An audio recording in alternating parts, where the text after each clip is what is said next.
নাগরিক শোক সভায় বেগম খালেদা জিয়ার দীর্ঘ রাজনৈতিক সংগ্রাম ও আপোষহীনতাকে স্মরণ, রাষ্ট্রের সর্বোচ্চ সম্মানসূচক উপাধিতে ভূষিত করার প্রস্তাব। অনেক গুণ তার ছিল, তার সবচেয়ে বড় গুণ ছিল তিনি বলেছিলেন তিনি সাহসী এবং তিনি দেশপ্রেমী, আপোষহীন নেত্রী। এই অভিধা তার ভাগ্যে জুটেছিল। এই যে উদারতা, এই যে ভবিষ্যতের দিকে তাকানো, আমি মনে করি এটা অসাধারণ একটি গুণ। আগামী দিনের যে ইতিহাস এই জনপদে সৃষ্টি হবে, তার প্রপেলার হবেন, তার ড্রাইভিং ফোর্স হবেন বেগম খালেদা জিয়া। এই বর্তমান সরকারকে অনুরোধ করব, খালেদা জিয়াকে যেন সর্বোচ্চ সম্মানসূচক উপাধি দেওয়া হয়। ইসলাম ব্যবহার করে আসন সমঝোতায় 11 দলীয় জোট ভাঙার কারণ মত বিশ্লেষকদের বললেন, কখনোই আদর্শভিত্তিক ছিল না জামায়াত নেতৃত্বাধীন প্ল্যাটফর্ম। একটা রাজনৈতিক দল নানাভাবে রাজনীতিতে টিকে থাকতে চায়, কয়েন করে, এইটাও কিন্তু কয়েনের পার্ট। এখন কেন কয়েন করছে? কারণ সাধারণ মানুষ একটা ধর্মভীরু আছে, তাকে যেন নেগেটিভলি উত্থাপন করা না হয়। সকল রাষ্ট্রীয় সরকারি আনুষ্ঠানিকতা শেষ করে 2026 সালের 1 জানুয়ারি থেকে আমরা কাজ শুরু করতে পারি। ঘোষিত সময়ের 2 সপ্তাহ পেরিয়ে গেলেও তিস্তা প্রকল্পের কাজ শুরুর উদ্যোগ নেই। আশাহত এলাকাবাসী ভূ রাজনীতির মারপ্যাচ, বলছেন নদী আন্দোলনে যুক্তরা। এই কাজের শুভ উদ্বোধন করেন জানুয়ারি মাসেই, এটা যদি না করেন তাহলে এই অঞ্চলের মানুষ বিক্ষুব্ধ হবে। আমাদেরকে বারবার প্রতারণা করা হয়, বিগত ফ্যাসিস্ট সরকার করেছে, এই সরকারও তাই করলো আমাদের। টাঙ্গাইলে বনের জমি দখল করে আলোচনায় ঘাটাইল উপজেলা স্বেচ্ছাসেবক লীগ নেতা। প্রধান উপদেষ্টার কাছে গ্রামবাসীর অভিযোগ, তদন্ত করে ব্যবস্থা নেওয়ার আশ্বাস কর্তৃপক্ষের। রাজবাড়ীতে তেলের টাকা চাওয়ায় ফিলিং স্টেশন কর্মীকে গাড়ি চাপা দিয়ে হত্যা, যুবদলের সাবেক নেতা সহ আটক 2 জন। সংকটে থাকা 9টি নন ব্যাংক আর্থিক প্রতিষ্ঠান বন্ধের সিদ্ধান্ত চূড়ান্ত, চলতি সপ্তাহেই হতে পারে শুনানি। আমানতকারীরা মূল টাকা ফেরত পেলেও মুনাফা অনিশ্চিত।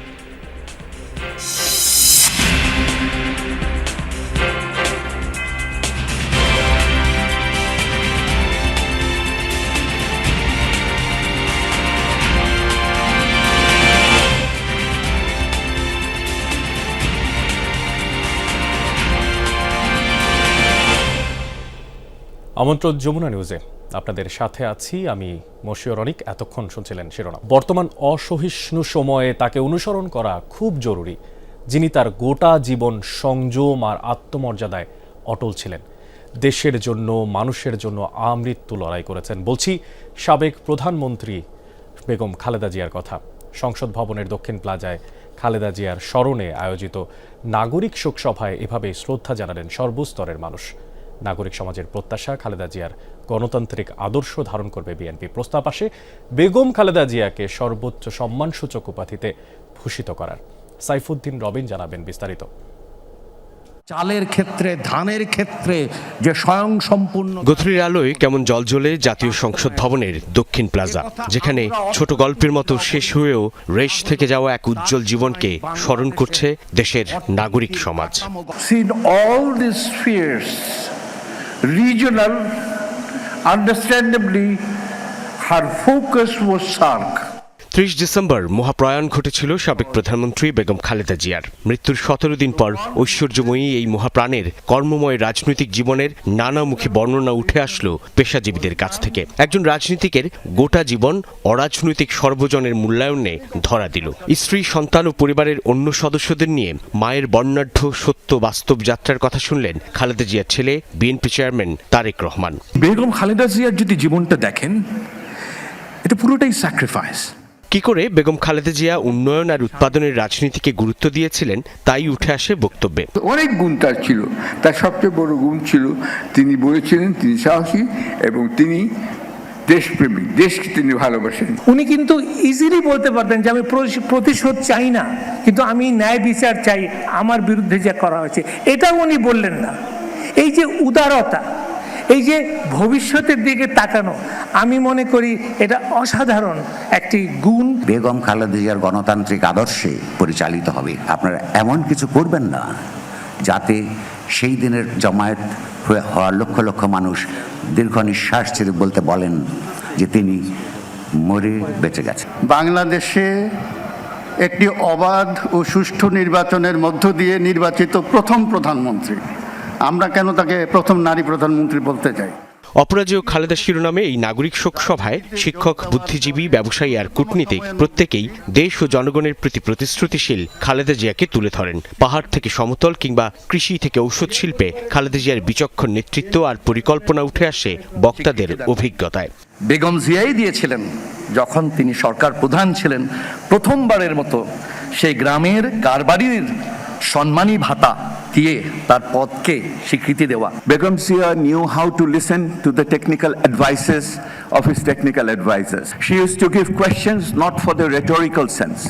She used to give questions to find out the robustness of your logic. Begum Khaleda Zia সবসময় বিশ্বাস করতেন বিজনেস হতে হবে নৈতিকতার সাথে, আর development must be based on values. আমি বিশ্বাস করি অবশ্যই উনি এখন ভালো আছেন, কিন্তু বাংলাদেশ কি ভালো আছে বা ভালো থাকবে? যদি বাংলাদেশকে ভালো থাকতে হয় তাহলে বেগম জিয়াকে ইন্টারনালাইজ করতে হবে। নাগরিক সমাজের পক্ষ থেকে প্রস্তাব আসে বেগম খালেদা জিয়ার সমগ্র জীবনের স্বীকৃতি হিসেবে রাষ্ট্রের সর্বোচ্চ সম্মানসূচক উপাধিতে ভূষিত করার। রাজনৈতিক জীবন, গণতন্ত্রের প্রস্তাব অবস্থান, ব্যক্তিগত ত্যাগ ও জাতীয় ইতিহাসে এক বিশেষ মর্যাদায় অধিষ্ঠিত হচ্ছে, যে কারণে আমি এই বর্তমান সরকারকে অনুরোধ করব খালেদা জিয়াকে যেন সর্বোচ্চ সম্মানসূচক উপাধি দেওয়া হয়। ইতিহাসের মৃত্যু হয় নাই, আগামী দিনের যে ইতিহাস এই জনপদে সৃষ্টি হবে তার প্রপেলার হবেন, তার ড্রাইভিং ফোর্স হবেন বেগম খালেদা জিয়া। দুপুরে শুরু হওয়া এই শোক সভা যখন শেষ হয় তখনও পুরো উপস্থিতি জুড়ে থেকে যান বেগম খালেদা জিয়া। তার ত্যাগ আর অবদান কি করে বাংলাদেশের ঘরে ঘরে মানুষের জীবনযাপনে প্রভাব ফেলেছে তাই উচ্চকিত হয়। এবং ওনার নামে মোর নাম এই বলে খ্যাত হোক আমি তোমাদেরই লোক, আর কিছু নয়, এই হোক শেষ পরিচয়। বেগম খালেদা জিয়ার গোটা জীবন যেন কবিগুরুর এই পংক্তির সঙ্গে মিলেমিশে একাকার। এই নাগরিক শোক সভায় আরও একবার উচ্চারণে উচ্চারিত হলো তিনি সর্বস্তরের এবং এই জনগণ আর জনপদের জন্যই গোটা জীবন উৎসর্গ করেছিলেন। এই নাগরিক সভা অনুষ্ঠিত হলো মহান জাতীয় সংসদ ভবনের দক্ষিণ প্লাজায়, যে সংসদে সাধারণ মানুষের প্রতিনিধিত্ব নিশ্চিত করার জন্য তিনি তার গোটা জীবনটাই উৎসর্গ করেছেন। তার পথ অনুসরণ করবে আগামীর প্রজন্ম, এমন প্রত্যাশা এই দেশের সর্বস্তরের সকল নাগরিকের। সাইফুদ্দিন রবিন, যমুনা নিউজ, ঢাকা। অবশেষে 11 দলীয় জোট থেকে বের হয়ে এককভাবে নির্বাচনে অংশ নেয়ার সিদ্ধান্ত নিয়েছে ইসলামী আন্দোলন বাংলাদেশ। 268 আসনে দলটির প্রার্থীরা প্রতিদ্বন্দ্বিতা করলেও বাকি আসনে তারা সমর্থন দেবেন অন্য দলের প্রার্থীদের। তবে নিজেদের গড়া জোট থেকে বের হওয়ার পেছনে জামায়াতকে দায়ী করছেন তারা। অভিযোগ ভিত্তিহীন দাবি করে এখনও জোট নিয়ে আশাবাদের কথা জানান জামায়াত মুখপাত্র। শেষ পর্যন্ত গুঞ্জনই সত্যি হলো। 11 দলীয় নির্বাচনী সমঝোতা ঐক্যে না থাকার ঘোষণা দিল এই ঐক্যের অন্যতম শরিক ইসলামী আন্দোলন বাংলাদেশ। রাজধানীর পুরানা পল্টনের কার্যালয়ে শুক্রবার সংবাদ সম্মেলনে এই ঘোষণা দেয় দলটি। তাদের ঐক্যের পাটাতনে দাঁড়িয়ে রাষ্ট্র পরিচালনা করবেন, তাহলে এখানে আমাদের সাথে তো বিষয়টা তিনি ডিসকাস করেন নাই। সংবাদ সম্মেলনে ইসলামী আন্দোলনের মুখপাত্র গাজী আতাউর রহমান জোটের ভাঙনের পেছনে দায়ী করেন জামাতে ইসলামীর কর্মকাণ্ডকে। ফলে এককভাবে প্রতিদ্বন্দ্বিতা করার ঘোষণা দেয় ইসলামী আন্দোলন। ইসলামী আন্দোলন বাংলাদেশ আসন্ন ত্রয়োদশ জাতীয় সংসদ নির্বাচনে 268 জন সংসদ সদস্য প্রার্থী এখনো পর্যন্ত মাঠে কাজ করছেন। আমরা তাদেরকে নির্দেশনা দিয়ে দিয়েছি, তারা নির্বাচনের প্রতিদ্বন্দ্বিতা করবেন, একজনও তারা মনোনয়নপত্র প্রত্যাহার করবেন না। রাজনৈতিক শ্রদ্ধাবোধ ও ইসলামী মূল্যবোধ পরিহার ঐক্য নষ্টের মূল কারণ বলে উল্লেখ করেন তিনি। বিএনপি বা জাতীয় পার্টির সঙ্গে জোট গঠনের সম্ভাবনা নেই বলেও জানান দলটির মুখপাত্র। আলোচনার শুরুতেই জামাতের আমির মোহতারাম তিনি আমাদের আমিরকে বললেন, প্রথম আলোতে একটা জরিপ এসেছে দেখেন। তাহলে এটার অর্থ কি? এটার অর্থ হলো যে তাকে ইনসাল্ট করা, যে আপনাদের তো কোনো পয়েন্টই নাই, মানে জনমতে আপনাদের কোনো কি নাই, কোনো 1%ও নাই, 0.1 মানে 1%-এর শতভাগের 1 ভাগ। তো এটা হলো উনি ইনসাল্ট করে শুরু করেছে যাত্রা। সেদিনই মোহতারাম আমির আমাদেরকে বলেছেন যে তাদের কিন্তু মতলব ভালো নয়। এদিকে ইসলামী আন্দোলনের 11 দল থেকে বেরিয়ে যাওয়ার প্রতিক্রিয়ায় জামাত মুখপাত্র বলেন, দলটির তোলা অভিযোগ ভিত্তিহীন। কিছু ভুল বোঝাবুঝি থাকলেও জামাত জোট নিয়ে শুরু থেকেই আন্তরিক ছিল বলে দাবি করেন তিনি। তাদের জন্য আলোচনা সাপেক্ষে সব দল একসাথে আলোচনা করে এই আসনগুলো রাখা হয়েছিল তাদের জন্য। যদি আসেন তো আলহামদুলিল্লাহ, যদি না আসেন তাহলে মানে জোট সিদ্ধান্ত নেবে। আমাদের যেটা এখন 11 দলীয় নির্বাচনী ঐক্য যেটা আমরা নাম দিয়েছি, তখন এটা বসে ওনারা সিদ্ধান্ত নেবেন গিয়ে। জোট নিয়ে এখনো আশাবাদের কথা জানান জামাতের মুখপাত্র। শামীম রেজা, যমুনা নিউজ, ঢাকা। ভোটের মাঠে জামায়াতে ইসলামীর নেতৃত্বাধীন 10 দলীয় জোট কখনোই আদর্শভিত্তিক ছিল না, বরং ইসলামকে উপজীব্য করে নির্বাচনী আসন সমঝোতার প্ল্যাটফর্ম হওয়ায় 11 দলীয় জোট ভেঙে 10 দলের জোটে পরিণত হয়েছে বলে মনে করেন রাজনৈতিক বিশ্লেষকরা। তাদের মতে ভোটের মাঠে এর কোনো ভূমিকা নেই। জোটের একক নেতৃত্ব না থাকায় ভাঙনের শঙ্কা উড়িয়ে দিচ্ছেন না তারা। Lovely বিতির report. জামায়াত ইসলামের সাথে অন্য ধর্মভিত্তিক দলগুলো টানাপোড়েন বরাবরই ছিল। গণ অভ্যুত্থানের পর সেই দূরত্ব কমাতে সক্রিয় হন নেতারা। ওয়ান বক্স পলিসি, অর্থাৎ ইসলামী দলগুলোর ভোট এক বাক্সে, এই স্লোগান নিয়ে জামায়াত ইসলামী আন্দোলন বাংলাদেশ, খেলাফতে মজলিস সহ 8টি সমমনা দল মোর্চা গঠন করে জুলাই সনদ ও সংস্কার বাস্তবায়ন সহ 5 দফা দাবিতে আন্দোলনে নামে। নির্বাচনের তফসিলের পর আন্দোলন থেকে সরে এসে তারা তৎপর হয় আসন ভাগাভাগিতে। আসন সমঝোতার আলোচনার মধ্যে ধর্মভিত্তিক দলের বাইরে এনসিপি, এবি পার্টি ও এলডিপি আসন ভাগাভাগিতে যোগ দেয়। আসন বন্টন রূপ নেয় 11 দলীয় ঐক্যে।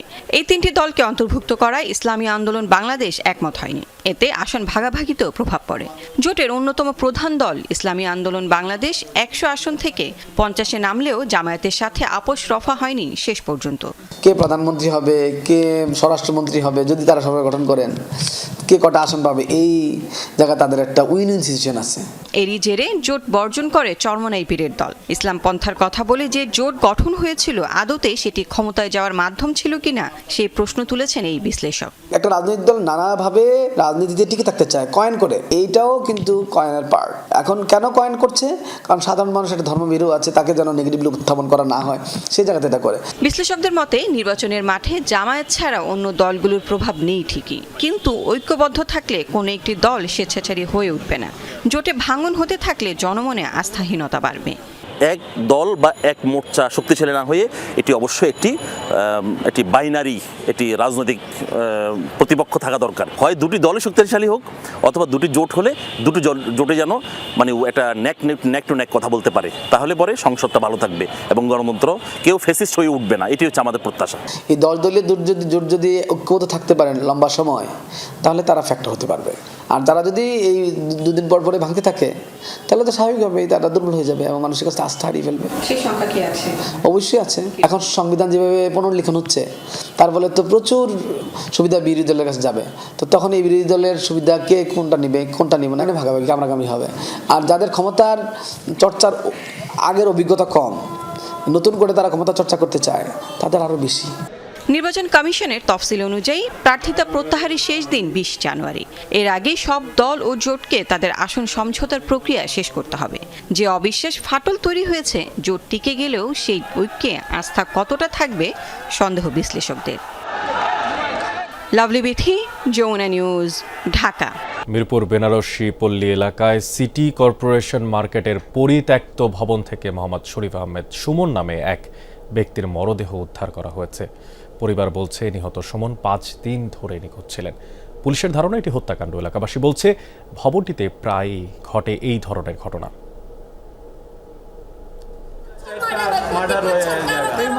মিরপুরের মিল্লাত ক্যাম্প সংলগ্ন বেনারসি পল্লীতে সিটি কর্পোরেশন মার্কেটের পরিত্যক্ত ভবন। শুক্রবার রাতে এই ভবনে একটি মরদেহের খোঁজ পায় স্থানীয়রা।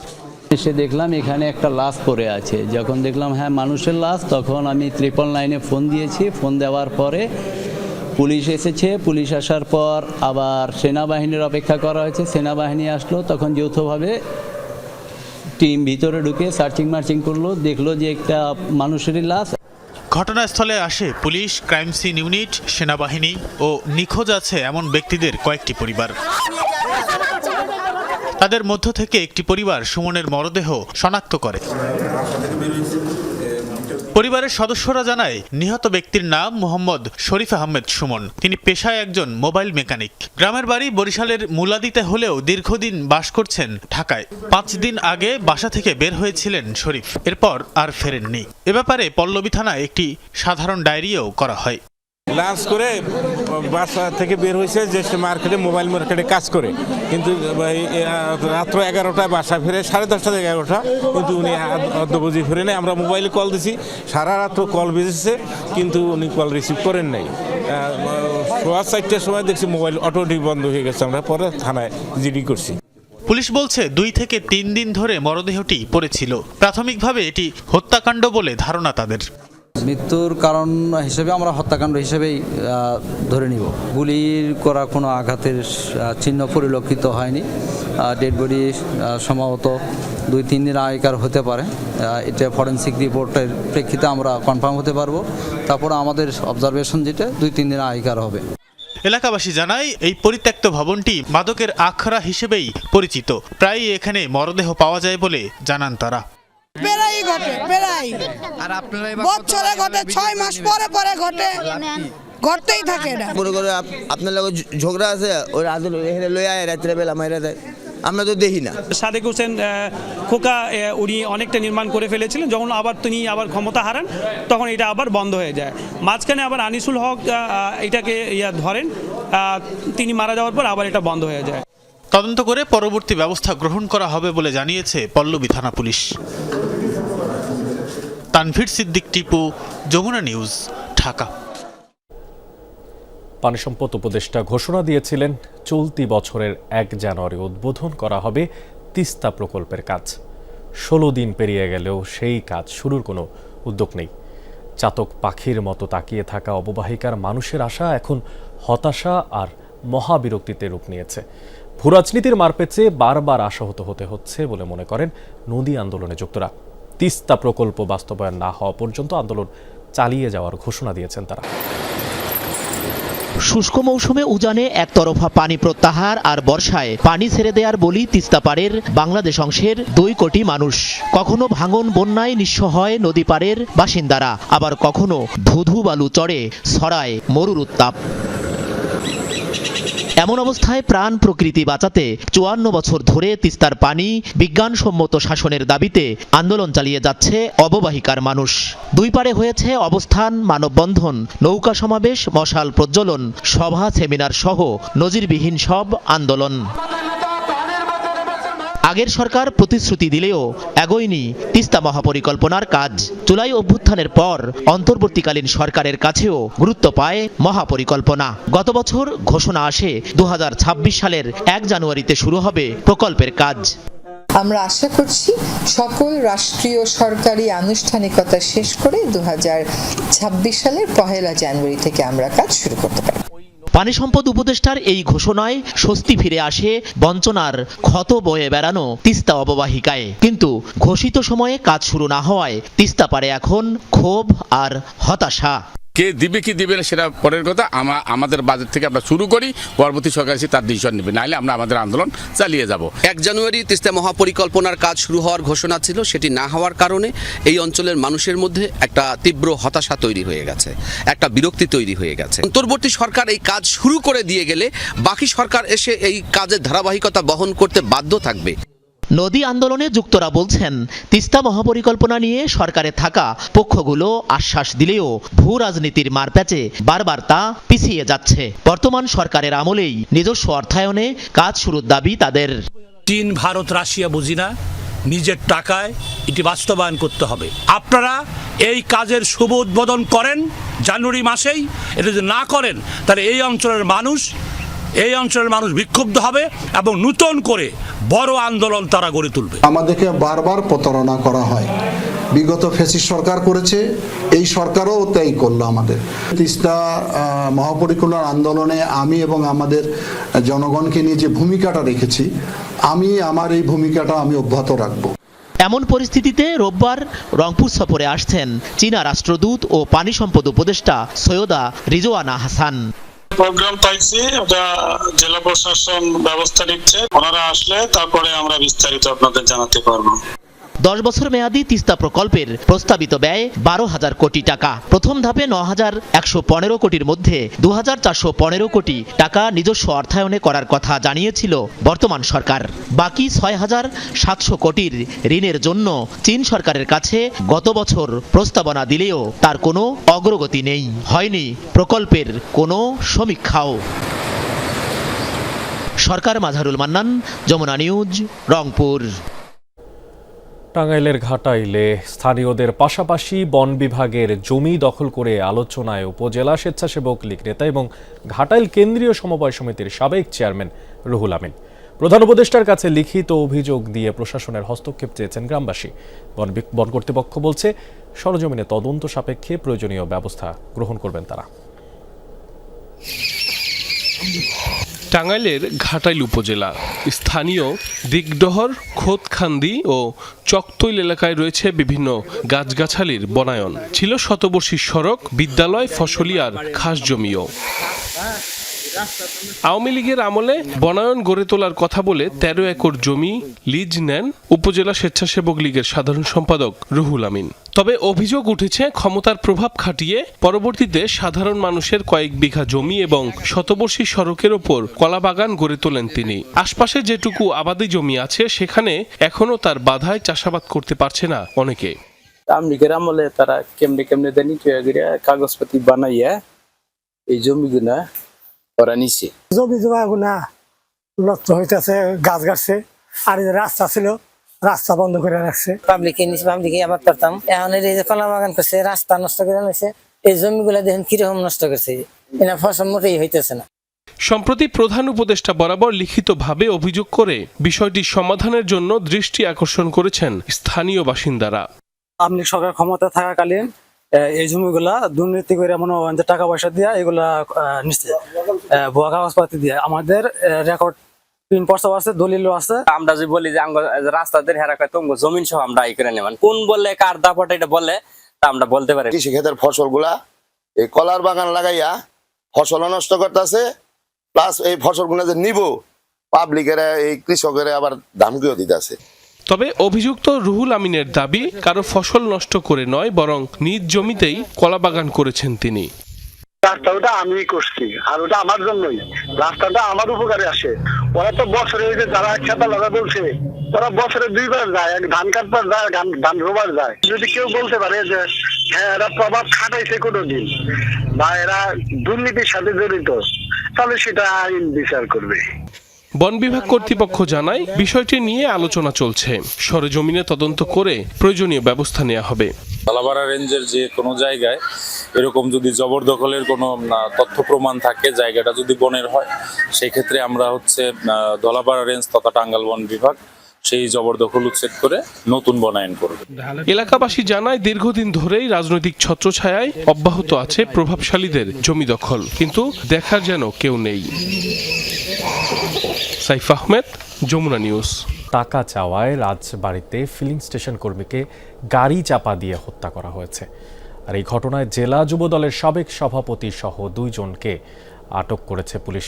তাদের বিরুদ্ধে মামলার প্রস্তুতি চলছে বলেও জানানো হয়েছে। জড়িতদের সর্বোচ্চ শাস্তি নিশ্চিতের দাবি জানিয়েছে এলাকাবাসী। শুক্রবার ভোর 4:15 সিসিটিভি ক্যামেরার ফুটেজে দেখা যায় জ্বালানি নিতে একটি জিপ গাড়ি এসে দাঁড়ায় করিম ফিলিং স্টেশনে। গাড়ি থেকে নেমে আসেন একজন। প্রত্যক্ষদর্শীরা জানায় গাড়ির মালিক রাজবাড়ী জেলা যুবদলের সাবেক সভাপতি আবুল হাশেম সুজন। তেল নেওয়া শেষে পাম্প কর্মী রিপন সাহা টাকা চাইলে তা দিতে অস্বীকার করেন হাশেম। গাড়ি নিয়ে পালাতে চাইলে বাধা দেয় রিপন। নির্দয়ভাবে গাড়ি চাপা দিয়ে পালিয়ে যান গাড়ির আরোহীরা। ঘটনাস্থলেই মারা যান ফিলিং স্টেশনের ওই কর্মী। এই গাড়িটা তেল নিছে 5,000 টাকার, 5,000 টাকার তেল নিয়ে বিভিন্ন তাল বাহানা করছে, বলতেছে টাকা দিতেছি এই বলে গাড়িটা আস্তে আস্তে করে জোরে টান দিয়ে চলে গেছে। ও পিস দৌড় দিছে, ওরে চাপা দিয়ে চলে গেছে গাড়িটা। অবশ্যই হত্যাকাণ্ড 100%।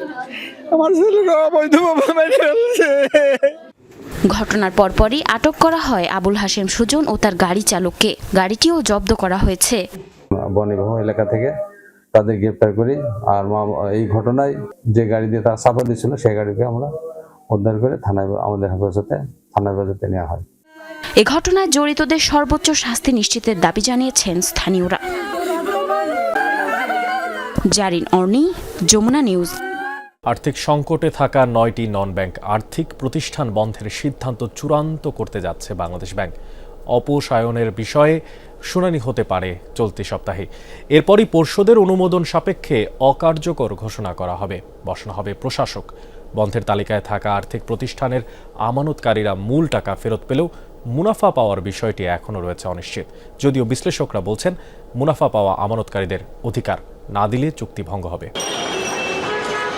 পতিত শেখ হাসিনা সরকারের আমলে ব্যাংকের পাশাপাশি সীমাহীন অনিয়ম এবং দুর্নীতি হয়েছে ব্যাংক বহির্ভূত আর্থিক প্রতিষ্ঠানেও। ঋণের নামে লুটপাট হয়েছে হাজার হাজার কোটি টাকা, যা পরিণত হয়েছে খেলাপিতে। সংকটে থাকা এসব প্রতিষ্ঠানে আমানত রেখে তার ফেরত পাচ্ছেন না গ্রাহকরাও। ঘুরে দাঁড়ানোর সক্ষমতা না থাকায় এসব আর্থিক প্রতিষ্ঠান অবসায়নের সিদ্ধান্ত নিয়েছে বাংলাদেশ ব্যাংক। তালিকায় আছে peoples leasing, international leasing, BIFC, GSP finance এবং ফারিস্ট ফাইন্যান্স সহ 9টি আর্থিক প্রতিষ্ঠান। বিষয়টি চূড়ান্ত করতে শিগগিরই এসব প্রতিষ্ঠানের সাথে শুনানি করবে বাংলাদেশ ব্যাংক। প্রতিষ্ঠান অবসায়নে গেলেও আমানতকারীরা তাদের টাকা ফেরত পাবেন। অবলুপ্ত হলেও কারো আমানতি খোয়া যাবে না, সবাই টাকা ফেরত পাবে। এফডিআর করছে যারা, ছোট বড় সবার আমানতি ফেরত দেওয়া হবে, কিন্তু ওই ক্ষুদ্রদেরকে প্রায়োরিটি আগে দেওয়া হবে। আগে তারা, তারপর পর্যায়ক্রমে মধ্যম আকারের, তারপর বড় আকারের এফডিআর তাদেরকে দেওয়া হবে। অর্থাৎ এক কথায় কেউই তার আমানত পরিমাণ যাই হোক না কেন, তারা সম্পূর্ণ আমানতি ফেরত পাবে। প্রাথমিকভাবে ব্যক্তি আমানতকারীদের টাকা ফেরত দেওয়া হবে। এজন্য 1700 কোটি টাকা দিচ্ছে সরকার। মুনাফা ছাড়া কেবল আসল টাকা দেওয়ার সিদ্ধান্ত নিয়েছে বাংলাদেশ ব্যাংক। যদিও এর বিরোধিতা করছেন বিশ্লেষকরা, বলছেন মুনাফা না দেওয়া হবে চুক্তিভঙ্গের শামিল। আসল দিলে তো কথা ঠিক হলো না, কারণ ইটস এ কন্ট্রাক্ট ভায়োলেশন তো করলে তো দেশের আইন কানুন সব কিছু ক্যান্সেল হয়ে যেতে হবে, সবগুলো কোশ্চেন মার্ক থেকে যাবে। Contract violation is not acceptable two anyone at all. তো কন্ট্রাক্টে যদি বলা থাকে নির্দিষ্ট হারে প্রফিট দিতে হবে বা সুদ দিতে হবে, সেটা তাকে দিতেই হবে। হ্যাঁ, তুমি বলতে পারো আমি এখন আসল দিলাম, পরে ওইটাকে দিব ডিলেড পিরিয়ড করে, সেটা পসিবল। প্রতিষ্ঠান বন্ধের আগে যারা লুটপাটের সাথে জড়িত তাদের বিরুদ্ধে ব্যবস্থা নেওয়ার পরামর্শ বিশ্লেষকদের। অকর্মণ্য যে করেছে, যে কাজগুলি ইলিগেল কাজ করে গেছে, তাদের যে এখানে বাংলাদেশে যা অ্যাসেট আছে সব অ্যাসেট ফোরক্লোজ করা উচিত, অকশনে দিয়ে দেওয়া উচিত। আলমগীর হোসেন, যমুনা নিউজ, ঢাকা। সুনামগঞ্জ সদর আসনে 20 বছর ধরে নেই বিএনপির সংসদ সদস্য। 2 দশকের হারানো আসনটি ফিরে পেতে মরিয়া ধানের শীষের প্রার্থী নুরুল ইসলাম। তবে তাকে চ্যালেঞ্জ ছুড়ে স্বতন্ত্র প্রার্থী হয়েছেন জেলার বিএনপির আরেক নেতা দেওয়ান জয়নুল জাকেরিন। আছেন জামায়াত সহ অন্যান্য দলের প্রার্থীরাও। ভোটের মাঠে কে এগিয়ে থাকবেন তা নিয়ে চলছে নানা বিশ্লেষণ। সুনামগঞ্জ সদর ও বিশম্ভরপুর নিয়ে সুনামগঞ্জ 4 সংসদীয় আসন। সর্বশেষ 2006 সালে এই আসনে বিএনপির সংসদ সদস্য হন সাবেক হুইপ ফজলুল হক আসপিয়া। এরপর 2008 ও 18 নির্বাচনে পরাজিত হন তিনি। ত্রয়োদশ জাতীয় সংসদ নির্বাচনে এই আসনে বিএনপির ভরসা জেলার সাবেক সাধারণ সম্পাদক নুরুল ইসলাম। 2 দশক ধরে হাতছাড়া আসনটি ফিরে পেতে ভোটারের দ্বারে দ্বারে যাচ্ছেন নুরুল ইসলাম। তবে তাকে চ্যালেঞ্জ ছুড়ে স্বতন্ত্র প্রার্থী হয়েছেন জেলা বিএনপির আরেক নেতা দেওয়ান জয়নুল জাকেরিন। শেষ অবধি বিদ্রোহী হিসেবে ভোটের মাঠে থাকার ঘোষণা দিয়েছেন তিনি। পরপর 4 বার আমি সুনামগঞ্জ সদর উপজেলা পরিষদের চেয়ারম্যান হিসাবে আমি নির্বাচিত হয়েছি। অর্থাৎ আমার বিশ্বাস যে সুনামগঞ্জের মানুষ আমাকে ভালোবাসেন। বাস্তবিক অবস্থায় স্বতন্ত্র বলতে কোনো কিছু এই আসন তথা এই ফার্স্ট আসনের মাঝে অবস্থান নাই। এমনিতেই দেখবেন আপনি দানের শীষের জোয়ার আল্লাহর রহমতে। প্রতিদ্বন্দ্বিতায় কোনোভাবেই ছাড় দিতে চান না জামায়াত ইসলামীর শামসুদ্দিন। জয়ী হলে জেলা সদর আসনের প্রধান সমস্যাগুলো দ্রুত সমাধানের আশ্বাস তার। হাওর উন্নয়নের জন্য এবং স্থায়ী সমাধান হওয়া দরকার, যে ফসলগুলা তোলার জন্য মানুষের, এবং আমাদের যে যোগাযোগ ব্যবস্থা, আমাদের গ্রামীণ যোগাযোগ ব্যবস্থা আরও তাড়াতাড়ি হওয়া দরকার। 3 প্রার্থীকে নিয়েই চলছে তুমুল আলোচনা। ভোটের মাঠে কে এগিয়ে থাকবেন তা নিয়ে চলছে বিশ্লেষণ। ভোটাররা বলছেন, যারা এলাকার উন্নয়নে কাজ করবেন এমন প্রার্থী বেছে নেবেন তারা। আমরা ভোট দিয়ে এমপি করি, কিন্তু লাস্টে আমরা সুবিধা হয় না। আমরা গেলে ভোট নাই, আমরা ভোট দিলাম আনছে, তখন আমরা ভোট করে দিয়াম, আমরা দিন না, তখন নির্বাচন আছে, ওখানে আমরা ভোট দিয়াম, আমরা খুশি। নির্বাচন যুদ্ধ করতে দিচ্ছি, আমরা ভোট দিতাম, তাতে আমরা কাজকর্ম হইব, আমরা উন্নত হইব। এই 3 জন ছাড়াও সুনামগঞ্জ 4 আসনে প্রার্থী হয়েছেন জাতীয় পার্টি, বাংলাদেশ খেলাফত মজলিস ও ইসলামী আন্দোলন মনোনীত প্রার্থীরা। সুহানুর রহমান সুহান, যমুনা নিউজ, সুনামগঞ্জ। ময়মনসিংহের ধোবাউড়ায় প্রতিপক্ষের ছুরির আঘাতে স্বতন্ত্র প্রার্থীর এক কর্মী নিহত হওয়ার অভিযোগ উঠেছে। শুক্রবার সন্ধ্যে 6টার দিকে উপজেলার এরশাদ বাজারে হত্যা করা হয় নজরুল ইসলামকে। স্থানীয়রা জানায়, ময়মনসিংহ 1 আসনের স্বতন্ত্র প্রার্থী সালমান ওমর রুবেলের নির্বাচনী অফিস উদ্বোধনকে কেন্দ্র করে 2 পক্ষের মধ্যে উত্তেজনা দেখা দেয়। স্বতন্ত্র প্রার্থীর অভিযোগ, প্রতিপক্ষ বিএনপির প্রার্থীর কর্মী সমর্থকরা তাদের উপরে হামলা চালিয়েছে। আহত নজরুলকে উপজেলা স্বাস্থ্য কমপ্লেক্সে নিয়ে গেলে তাকে মৃত ঘোষণা করা হয়। এই ঘটনায় 2 জনকে আটক করেছে পুলিশ। তবে এই বিষয়ে তাৎক্ষণিক প্রতিক্রিয়া পাওয়া যায়নি বিএনপি প্রার্থীর।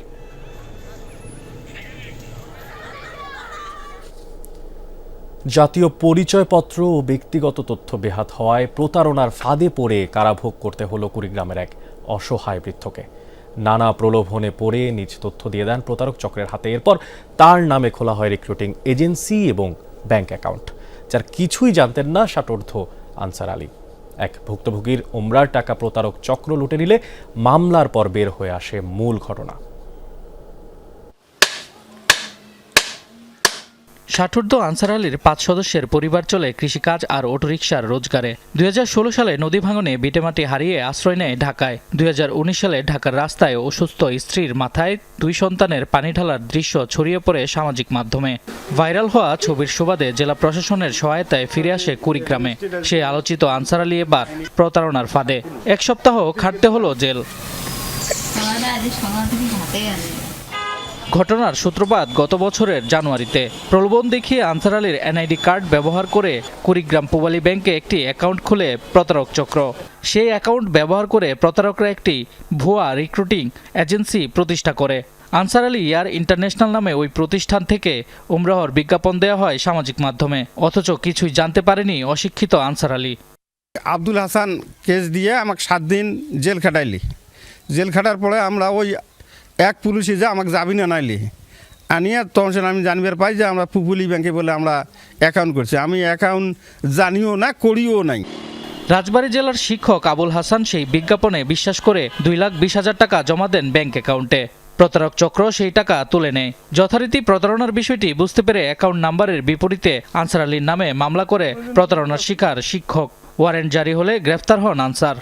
আমার আবেদন থাকিল আমি যেন এই মামলাটাই সঠিক বিচার পাই, তাছাড়া আমার করে দিবের মতন কোনো ক্ষমতা নাই। প্রথমত আমি 2,20,000 দিই, বাকিটা পরে দেবো। কিছুক্ষণ পরে দেখি টিকিটগুলো রিফান্ড করছে। পরবর্তী যোগাযোগ করার চেষ্টা করি, আর পাই না। এরপরে আমি যে অ্যাকাউন্টে টাকা পাঠাই সেই অ্যাকাউন্টের নাম ধরে তার আইডি দিয়ে এরকম ভাবে মামলা করি। আনসার আলীর ব্যাংক অ্যাকাউন্টে নমিনি করা হয়েছে পাশের ঘরের শিরিনা বেগমকে, যিনি নিজেই জানে না কিছুই। আমার স্বামী পাগল, আমার বাচ্চা প্রতিবন্ধী, এইরকম করে আমরা চলি ফিরি খাবাসি। রাজবাড়ী জেলা দায়রা জজ আদালতে বাদী আবুল হাসানের মামলাটি বিচারাধীন। আনসার আলীর মামলা লড়তে সর্বশান্ত পরিবার। তার কাছে টাকা নিয়েছি, আমরাও আসি উপদ্রব শুরু করছে যে আমাকে টাকা নিছিস, টাকা দে। এখন আমি এই দেনাগুলো কিভাবে শোধ করি? এখন ওই টাকাটাই আমি কিভাবে হাজিরে যে সামনে হাজিরে এসে হাজিরেরও তো আমি দিতে পারছি না। এমার দ্বারা এই টাকাটা তোলা এটা অসম্ভব, এটা সম্ভব না। ভোটার আইডি গেল কিভাবে, মনে করেন যে আসি কয় আমরা চাল দেবো, আমরা যে পাউডার দেবো, সাবান দেবো, কার্ড দেও, আমরা এটা ওটা মানে মেলা ধরনের দেহে আমরা মহিলা মানুষ বুঝি না, বলে গরিব মানুষ যদি পাই আমরা সেই নিয়ে যা দিছি। প্রতারিত হয়ে মূলত তিনি আসামির বিরুদ্ধে মামলা দায়ের করেন। মামলাটি বিজ্ঞ আমলি আদালত থেকে বিচারের জন্য বদলি হয়েছে। মামলাটি বিচারাধীন রয়েছে। প্রতারণা ও হয়রানির এই ঘটনাটি চাঞ্চল্য ছড়িয়েছে জেলা জুড়ে। বিষয়টি তদন্ত করে দেখা হচ্ছে, জানিয়েছেন ঋণদানকারী ব্যাংকের এই কর্মকর্তা। আনসার আলীর বিষয়ে এটা তদন্তাধীন আছে, এটা এক দিয়ে যেমন ঠিক আছে এবং এটা অবশ্যই সমাধানের পথও খুব সন্নিকটে আমাদের। শামস তাবরিজ উচ্ছ্বাস, যমুনা নিউজ। কক্সবাজারের টেকনাফে সাগরপথে মানব পাচারকে কেন্দ্র করে 2 গ্রুপের গোলাগুলির ঘটনায় স্থানীয় এক কিশোরী নিহত হয়েছে। শুক্রবার সন্ধ্যায় টেকনাফের পাহাড়ছড়া ইউনিয়নের নোয়াখালী পাড়া এলাকায় এই ঘটনা ঘটে। স্থানীয় ইউপি সদস্য জানান, পাহাড়ি এলাকায় মানব পাচারের উদ্দেশ্যে কয়েকজনকে জিম্মি করে পাচারকারীরা। তাদের খোঁজে রোহিঙ্গা ক্যাম্পের অস্ত্রধারীরা সেখানে হামলা চালায়। এ সময় উভয় পক্ষের মধ্যে প্রায় আধা ঘন্টা গোলাগুলি চলে। এতে স্থানীয় এক কিশোরী নিহত হয়। ঘটনার পর পাহাড় সংলগ্ন এলাকায় বসবাসকারীদের মধ্যে চরম আতঙ্ক বিরাজ করেছে। নিহত সুমাইয়া আক্তার ওই এলাকার মোহাম্মদ সিদ্দিক আহমেদের মেয়ে। টেকনাফ উপজেলার স্বাস্থ্য কমপ্লেক্সের জরুরি বিভাগের চিকিৎসক জানান, হাসপাতালে নেওয়ার আগে অতিরিক্ত রক্তক্ষরণে তার মৃত্যু হয়। জড়িতদের ধরতে পুলিশ অভিযান চালাচ্ছে।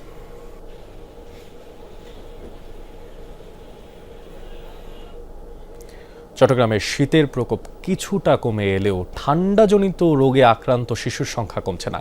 নিউমোনিয়া, ডায়রিয়া ও শ্বাসকষ্টে প্রতিদিনই হাসপাতালে ভর্তি হতে হচ্ছে বহু শিশুদের। চট্টগ্রাম মেডিকেল কলেজ হাসপাতাল সহ নগরীর প্রায় সব সরকারি বেসরকারি হাসপাতালের চিত্র প্রায় একই। অবস্থার অবনতি হলে ঘটছে প্রাণহানির মতো ঘটনাও। এই চিত্র চট্টগ্রাম মেডিকেল কলেজ হাসপাতালের শিশু স্বাস্থ্য বিভাগের। শীতের প্রকোপ কমে এলেও ঠান্ডাজনিত রোগে আক্রান্ত হয়ে প্রতিদিনই ভর্তি হচ্ছে অসংখ্য শিশু।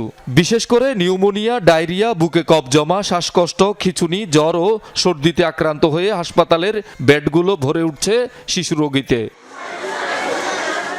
একই চিত্র নগরীর সরকারি ও বেসরকারি প্রায় সব হাসপাতালেই। শুধু নগরী নয়, আশপাশের বিভিন্ন উপজেলা থেকেও চিকিৎসা নিতে আসছেন রোগীরা।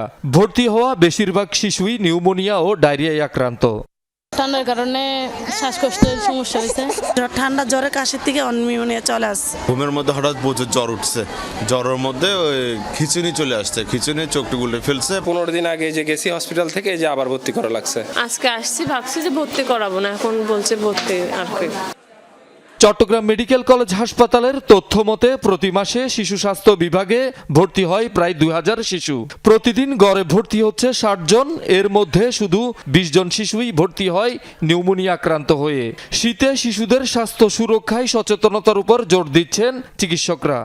এই মারাত্মক শীতের সময় বাচ্চাদেরকে যদি আমরা ভালো করে গরম কাপড় পরিয়ে রাখি, আর অকারণ যদি বাইরে আমরা কোনো কারণে জরুরি প্রয়োজনে যেতে হয়, আমরা শিশুদেরকে যেন ভালো করে মাস্ক এবং ঠান্ডা কাপড় জড়িয়ে নিই, আর প্রয়োজনের বাইরে ছাড়া যেন বাইরে শিশুরা বেশি ঘোরাঘুরি না করে। শিশুদের ঠান্ডাজনিত রোগের চিকিৎসায় হাসপাতালে পর্যাপ্ত চিকিৎসা সরঞ্জাম ও ওষুধের ব্যবস্থা রয়েছে বলে জানিয়েছে কর্তৃপক্ষ। আমাদের এখানে পর্যাপ্ত নেবুলাইজার মেশিন রয়েছে, তারপর হচ্ছে আপনার অক্সিজেন, তারপর হচ্ছে অ্যান্টিবায়োটিক, যেটা যদি দরকার হয় কারো অ্যান্টিবায়োটিক, তারপরে এগুলো পর্যাপ্ত পরিমাণ রয়েছে। আর যদি ডায়রিয়াজনিত রোগ হয় বাচ্চাদের অথবা আমাদের অ্যাডাল্টদের, পর্যাপ্ত পরিমাণ স্যালাইন আমাদের হাসপাতালে রয়েছে আছে। শহীদুল সুমন, যমুনা নিউজ, চট্টগ্রাম। ভোলায় এক গার্মেন্টস কর্মী তরুণীকে সংঘবদ্ধ ধর্ষণের অভিযোগ উঠেছে। থানায় মামলা করেছেন ভুক্তভোগী। শুক্রবার রাতে মনপুরা এলাকায় এই ঘটনা হয়। ভুক্তভোগী সুনামগঞ্জের বাসিন্দা। পুলিশ জানায়, ঢাকায় এক গার্মেন্টসে কাজ করত ভুক্তভোগী তরুণী। তার সাথে প্রেমের সম্পর্ক গড়ে ওঠে মনপুরার সজীবের সাথে। গত 14 জানুয়ারি বিয়ের উদ্দেশ্যে ঢাকা থেকে ভোলায় সজীবের দাদি বাড়িতে যায় সে। গতকাল সকালে স্থানীয় মাসুদ আল আমিন সহ আরও কয়েকজন ভয়ভীতি দেখিয়ে সালিশ ও চাঁদার নামে তাদের থেকে 2.5 লক্ষ টাকা নেয়। পরে রাতে ভুক্তভোগী ও তার প্রেমিককে নিয়ে বেড়ি বাঁধে যায় অভিযুক্ত মাসুদ ও আল আমিন। সেখানে প্রেমিককে আটকে রেখে ভুক্তভোগীকে জোরপূর্বক ধর্ষণ করা হয়। এই ঘটনায় রাতেই বাদী হয়ে থানায় মামলা করে ভুক্তভোগী। সেবাড়িয়া বাঘ বিতণ্ডার জেরে সিলেট MAG ওসমানী মেডিকেলের রোগীর স্বজন ও ইন্টার্ন চিকিৎসকদের মধ্যে সংঘর্ষের ঘটনা ঘটেছে। গত রাতে হাসপাতালের 4র্থ তলার 6 নম্বর ওয়ার্ডে এই ঘটনা ঘটে। এতে উভয় পক্ষের কয়েকজন আহত হয়। খবর পেয়ে ওসমানী মেডিকেল কলেজের শিক্ষার্থীরা সেখানে জড়ো হলে অবরুদ্ধ হয়ে পড়েন রোগীর স্বজনরা। পরে পুলিশ ঘটনাস্থলে গিয়ে পরিস্থিতি নিয়ন্ত্রণে আনে। এদিকে হামলার ঘটনায় জড়িতদের বিচার দাবিতে তাৎক্ষণিক কর্মবিরতির ঘোষণা দেয় ইন্টার্ন চিকিৎসকরা। এবার অনূর্ধ্ব-19 বিশ্বকাপের খবর। আজ নিজেদের প্রথম ম্যাচে ভারতের বিপক্ষে লড়বে বাংলাদেশ। বোলাওতে ম্যাচ শুরু দুপুর 1:30 2020 সালের চ্যাম্পিয়ন বাংলাদেশ টুর্নামেন্টের অন্যতম ফেভারিট। ভালো ফর্মে থাকা টাইগার যুবারা সবশেষ 28টি ওয়ানডে খেলে জয় পেয়েছে 17টিতে। সেই সাথে এশিয়া কাপের বর্তমান চ্যাম্পিয়নও বাংলাদেশ। তবে টুর্নামেন্টের অন্যতম ফেভারিট ভারতও। অনূর্ধ্ব-19 বিশ্বকাপের ইতিহাসের সফলতম দল তারা। আয়ুষ মাত্রের নেতৃত্বে তারা এবারও শিরোপার অন্যতম দাবিদার। তরুণ তুর্কি আহালের সেন্সেশন বৈভব সূর্যবংশী দলটির বড় শক্তি। প্রতিপক্ষ নিয়ে আমরা খুব বেশি চিন্তিত নই। দুই দলই শক্তিশালী। আমরা আমাদের সর্বোচ্চটা দিয়েই ম্যাচ খেলবো। আমরা অনেকদিন আগে এসেছি, তাই প্রস্তুতিও ভালো হয়েছে। আশা করছি জয় দিয়েই আসর শুরু করব আমরা। গাজার অস্থায়ী শাসন ব্যবস্থা পরিচালনায় বোর্ড অফ পিস এর নাম ঘোষণা করল যুক্তরাষ্ট্র। নির্বাহী সদস্যের তালিকায় নেই ফিলিস্তিনের কোনো প্রতিনিধি। শুক্রবার হোয়াইট হাউস দিয়েছে এই ঘোষণা। বোর্ডে নেতৃত্ব দেবেন ডোনাল্ড ট্রাম্প। নির্বাহী সদস্য হিসেবে থাকবেন সাবেক ব্রিটিশ প্রেসিডেন্ট টনি ব্লেয়ার, ট্রাম্পের জামাতা জারেড কুশনার, মার্কিন পররাষ্ট্রমন্ত্রী মার্কো রুবিও, মধ্যপ্রাচ্য বিশেষ মার্কিন দূত স্টিভ ওয়াইটকফ, তুরস্কের পররাষ্ট্রমন্ত্রী হাকান ফিদান, কাতারের কূটনীতিক আলী আল থাওয়াদি। সঙ্গে থাকবেন অ্যাপোলো ম্যানেজমেন্টের সিইও মার্ক রোয়ান, বিশ্বব্যাংক গ্রুপের প্রেসিডেন্ট অজয় বাঙ্গা এবং যুক্তরাষ্ট্রের উপজাতীয় নিরাপত্তা উপদেষ্টা রবার্ট গাব্রিয়েল। গাজার হাই রিপ্রেজেন্টেটিভ হিসেবে দায়িত্ব পালন করবেন বুলগেরিয়ার কূটনীতিক নিকোলে। গাজায় স্থিতিশীলতার লক্ষ্যে টেকনোগ্র্যান্ট প্রশাসনের তদারকি থাকবে এই বোর্ডে। কোনো দেশ যুক্তরাষ্ট্রের গ্রিনল্যান্ড দখলের পদক্ষেপের বিরোধিতা করলে নতুন করে শুল্ক আরোপ করা হবে তাদের ওপরে, এমন হুঁশিয়ারি দিয়েছেন মার্কিন প্রেসিডেন্ট ডোনাল্ড ট্রাম্প। আবারও বলেন, যুক্তরাষ্ট্রের নিরাপত্তার জন্য গুরুত্বপূর্ণ গ্রিনল্যান্ড। হোয়াইট হাউসে কর্মকর্তাদের সাথে এক বৈঠকে ট্রাম্প বলেন তার সিদ্ধান্তের বিরোধিতাকারীদের বিরুদ্ধে ব্যবস্থা নেবেন। তবে কোনো দেশের ওপরে শুল্ক আরোপের হুমকি দিয়েছেন তা স্পষ্ট করেননি। ডেনমার্কের মালিকানাধীন গ্রিনল্যান্ড দখলে ট্রাম্পের আকাঙ্ক্ষা ঘিরে দিন দিনই বাড়ছে উত্তেজনা। একের পর এক ইউরোপীয় দেশ সেনা মোতায়েন করছে স্বায়ত্তশাসিত দ্বীপটিতে। ইরানের সরকার বিরোধী বিক্ষোভ দমাতে পুলিশের সর্বোচ্চ প্রশিক্ষিত নোপো কমান্ডো বাহিনী মোতায়েন করেছে খামেনি প্রশাসন। গুরুত্বপূর্ণ স্থান অবরোধ করে বিক্ষোভকারীদের ওপরে হামলা, এলোপাতাড়ি গুলি চালানো, এমনকি ইরান জুড়ে ইন্টারনেট বন্ধে সংশ্লিষ্টতার মতো অভিযোগ উঠেছে বাহিনীটির বিরুদ্ধে। দেশটির অভ্যন্তরীণ নিরাপত্তা নিশ্চিতে বিক্ষোভ দমনের নামে ব্যাপক সহিংসতা চালাচ্ছে নোপোর কমান্ডোরা। আর এমন উগ্রবাদী আচরণের দায়ে এই বাহিনীর ওপরে নিষেধাজ্ঞা আরোপ করেছে যুক্তরাষ্ট্র সহ বেশ কিছু পশ্চিমা দেশ আর সংস্থা। ইরানের সরকার বিরোধী বিক্ষোভ দমাতে বিপ্লবী গার্ড বাহিনী আইআরজিসি ও বাসিজ ফোর্সের পাশাপাশি নতুন করে আলোচনায় পুলিশের এলিট স্পেশাল ফোর্স নোপো। দেশটির অভ্যন্তরীণ নিরাপত্তা এবং সন্ত্রাসবাদ দমনের নামে বিক্ষোভকারীদের বিরুদ্ধে কঠোর অভিযানে নেমেছে এই বাহিনী। তাতে দেশ জুড়ে বাড়ছে উত্তেজনা।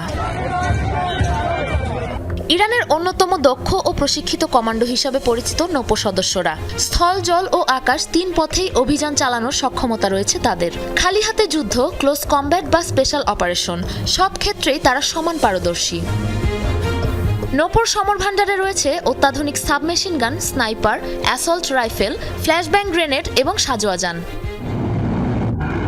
1979 সালে ইসলামী বিপ্লবের সময় ছোট নিরাপত্তা ইউনিটের আকারে আত্মপ্রকাশ করে এই বাহিনী। 2019 সালে জ্বালানি তেলের দাম বৃদ্ধি আর 2022 সালে মাশা আমিনির মৃত্যুর পর শুরু হওয়া বিক্ষোভে নোপোর তৎপরতা আরও ব্যাপক আকার ধারণ করে।